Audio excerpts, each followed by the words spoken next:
Sözüm yetmedi lelem senin vasfına. Baksadın bir dinlep dilim aslına.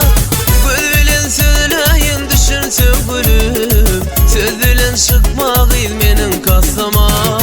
Göz bilen söyleyin düşünsün gülüm. Söz bilen çıkma gıyıl menin kasama. Kara göz kalam kaşlarına kurban. Gül takya örüm saçlarına kurban. Yitirdim uğrumu hiç gidebilmen. Nerede sen bar görün ay talip göden. Kara göz kalam kaşlarına kurban. Gül takya örüm saçlarına kurban. Yitirdim uğrumu hiç gidebilmen. Nerede sen bar görün ay talip göden.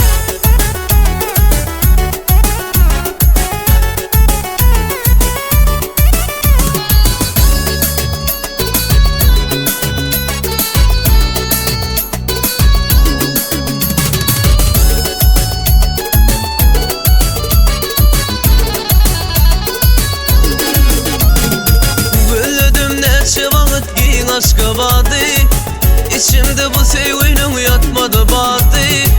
Gözledim neçe vakit ki aşka vardı İçimde bu sevginin yatmadı vardı. Yine soldur olmadı karıştım gülüm. Dostlarım taktı bana Mecnun'u adı. Yine soldur olmadı karıştım gülüm. Dostlarım taktı bana Mecnun'u adı. Kara göz kalam kaşlarına kurban. Gül takya örüm saçlarına kurban. Yitirdim uğrumu hiç gidebilmen. Nerede sen bar görün ay talip göden. Kara göz kalam kaşlarına kurban. Gül takya örüm saçlarına kurban. Yitirdim uğrumu hiç gidebilmen. Nerede sen bar görün ay talip göden.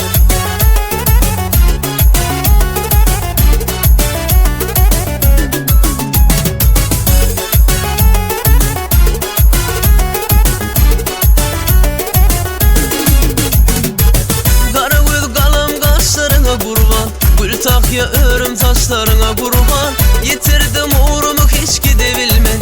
Nerede sen bar görün ay talip göden. Kara göz kalam kaşlarına kurban. Gül takya örüm saçlarına kurban. Yitirdim uğrumu